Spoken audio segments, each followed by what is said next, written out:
पूजन करने के बाद कथा सुने। सूत जी कहते हैं, मंदार की माला से जिनका केश पाश अलंकृत है और मुंडों की माला से जिनकी जटा अलंकृत है, जो दिव्य वस्त्र धारण की है और जो दिगंबर हैं, ऐसी श्री पार्वती जी तथा शिव को प्रणाम करता हूँ।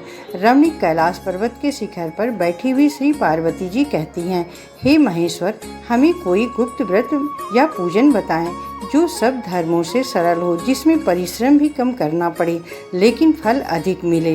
हे नाथ, यदि आप मुझ पर प्रसन्न हों तो यह विधान बताएं। हे प्रभु, किस तप, व्रत या दान से आदि मध्य और अंत रहित आप जैसे महाप्रभु हमको प्राप्त हुए हैं। शिव जी बोले, हे देवी सुनो, मैं आपको एक व्रत जो मेरा सर्वस्व और छिपाने योग्य है, लेकिन तुम्हारे प्रेम के वशीभूत होकर मैं तुम्हें बतलाता हूँ। जैसे नक्षत्रों से चंद्रमा, ग्रहों में सूर्य, वर्णों से ब्राह्मण, देवताओं में विष्णु भगवान, नदियों में गंगा। शिव जी ने कहा, भारत के उत्तर की ओर एक बड़ा रमणीक और पर्वतों में श्रेष्ठ हिमवान नामक पर्वत है। उसके आसपास तरह तरह की भूमियाँ हैं, तरह तरह के वृक्ष उस पर लगे हुए हैं। नाना प्रकार के पक्षी और अनेक प्रकार के पशु उस पर निवास करते हैं। वहाँ पहुंचकर गंधर्वों के साथ बहुत से देवता, सिद्ध, चारण, पक्षीगण सर्वत्र प्रसन्न मन से विचरते हैं। वहाँ पहुंचकर गंधर्व गाते हैं, अप्सराएं नाचती हैं। उस पर्वतराज के कितने ही शिखर ऐसे हैं जिनमें स्फटिक, रत्न और वैदुर्यमणि आदि की खानें हैं। यह पर्वत ऊंचा तो इतना अधिक है कि मित्र के घर की तरह समझकर आकाश का स्पर्श किए रहता है। उसके समस्त शिखर सदैव हिम से आच्छादित रहते हैं और गंगा जल की ध्वनि सदा सुनाई देती रहती है। हे पार्वती, तुमने बाल्यकाल में उसी पर्वत पर तपस्या की थी। 12 वर्ष तक तुम उल्टी टंकर केवल धुआं पीकर रही, 64 वर्ष तक सूखे पत्ते खाकर रही। माघ मास में तुम जल में बैठी रहती और बैसाख की दोपहरिया में पंचाग्नि तपती थी। श्रावण के महीने में जल बरसता तो तुम भूखी प्यासी रहकर मैदान में बैठी रहती थी। तुम्हारे पिता इस तरह के कष्ट सहन को देखकर बड़े दुखी हुए। वे चिंता में पड़ गए कि मैं अपने शरीर को त्याग दूंगी।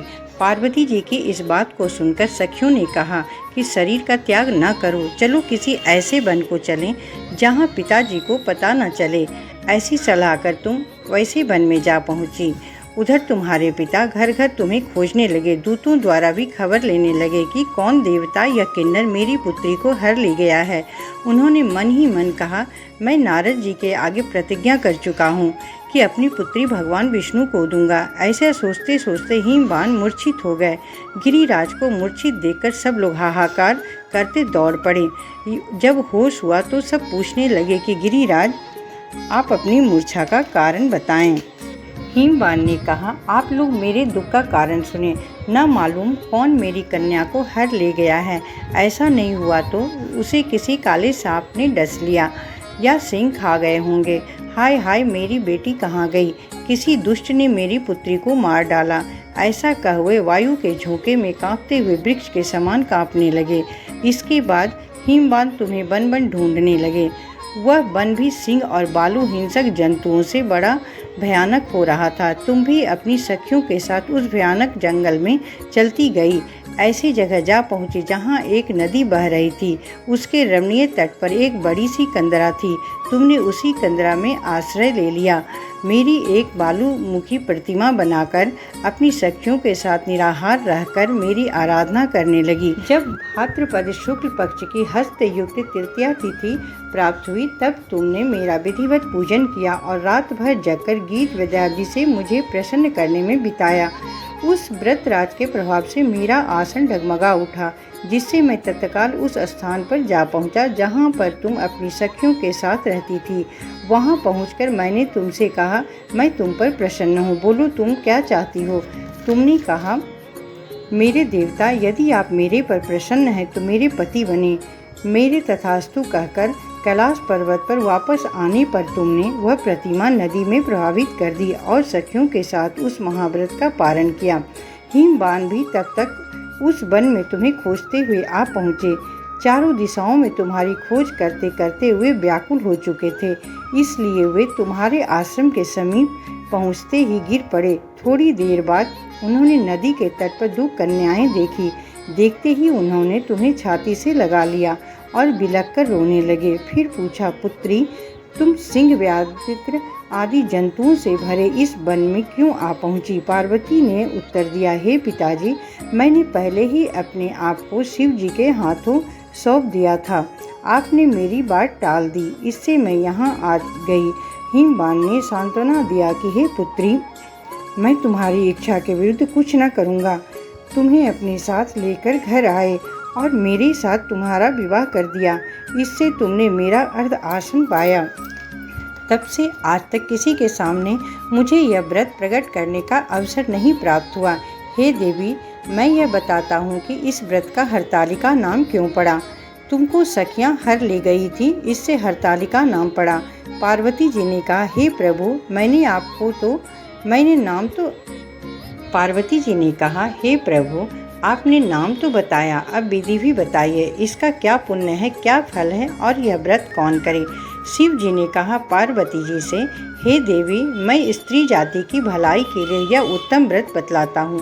जो स्त्री अपनी सौभाग्य की रक्षा करना चाहती हो वह यत्नपूर्वक इस व्रत को करें। पहले केले के खंभे आदि से सुशोभित एक सुंदर मंडप बनावें। उसमें रंग बिरंगे रेशमी कपड़ों से चंदवा लगाकर चंदन आदि सुगंधित द्रव्यों से वह मंडप लिपवावें। फिर शंख, भेरी, मृदंग आदि बजाते हुए बहुत से लोग एकत्रित होकर तरह तरह के मंगलाचार्य करते हुए उस मंडप में पार्वती जी तथा शिव की प्रतिमा स्थापित करें।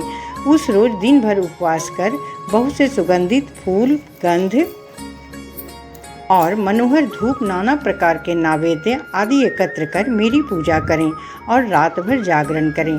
ऊपर जो वस्तुएं गिनाई गई है उनके अतिरिक्त नारियल, सुपारी, जमेरी, नींबू, लौंग, अनार, नारंगी आदि जो फल प्राप्त हो सके उन्हें इकट्ठा कर लें। उस ऋतु में जो फल तथा फूल मिल सके उसे विशेष रूप से रखें। इसके बाद धूप, दीप आदि से पूजन कर प्रार्थना करें, हे शिवे, हे शिवरूपिणी, हे मंगले, सब अर्थों को देने वाली, हे देवी, हे शिवरूपे आपको नमस्कार। हे शिवरूपे आपको सदा के लिए नमस्कार। हे ब्रह्मपुणी आपको नमस्कार। हे जगधात्री आपको नमस्कार। हे सिंहवाहिनी, संसार के भय से मुझ दीन की रक्षा करो। इस कामना की पूर्ति के लिए मैंने आपकी पूजा की है। हे पार्वती, मुझे राज्य और सौभाग्य दें, मुझ पर प्रसन्न होवें। इन्हीं मंत्रों से पार्वती जी तथा शिव की पूजा करें। तदंतर विधि पूर्वक कथा सुने और ब्राह्मण को वस्त्र, गौर, सुवर्ण आदि देवें। इस तरह एक चित होकर स्त्री पुरुष दोनों एक साथ पूजन करें। फिर वस्त्र आदि से जो कुछ हो सके। हे देवी, जो स्त्री इस प्रकार पूजन करती हैं वह सब पापों से छूट जाती हैं और उसे 7 जन्म तक सुख तथा सौभाग्य प्राप्त होता है। जो भी स्त्री तृतीया तिथि का व्रत न कर अन्न भक्षण करती है तो वह 7 जन्म तक बंध्या रहती है और उसे बार बार विधवा होना पड़ता है।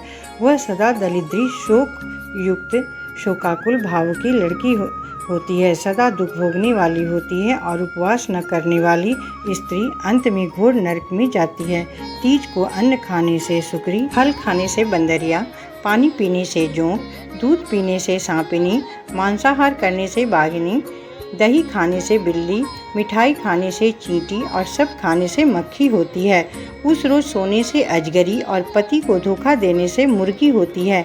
इसलिए हर स्त्री व्रत अवश्य करें। दूसरे दिन स्वर्ण, चांदी, तांबा अथवा बांस के पात्र से अन्न भरकर ब्राह्मण को दान दें और पारण करें।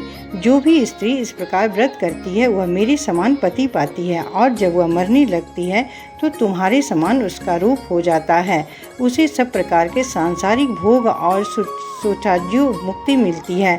हर तालिका व्रत की कथा मात्र सुन लेने से प्राणी को 1000 अश्वमेघ और सैकड़ों वाजपेय यज्ञ करने का फल प्राप्त होता है। हे देवी, मैंने यह सब व्रत में से उत्तम व्रत बतलाया है जिसको करने से प्राणी सब पापों से छूट जाता है। इसमें कुछ संशय नहीं। कथा समाप्त।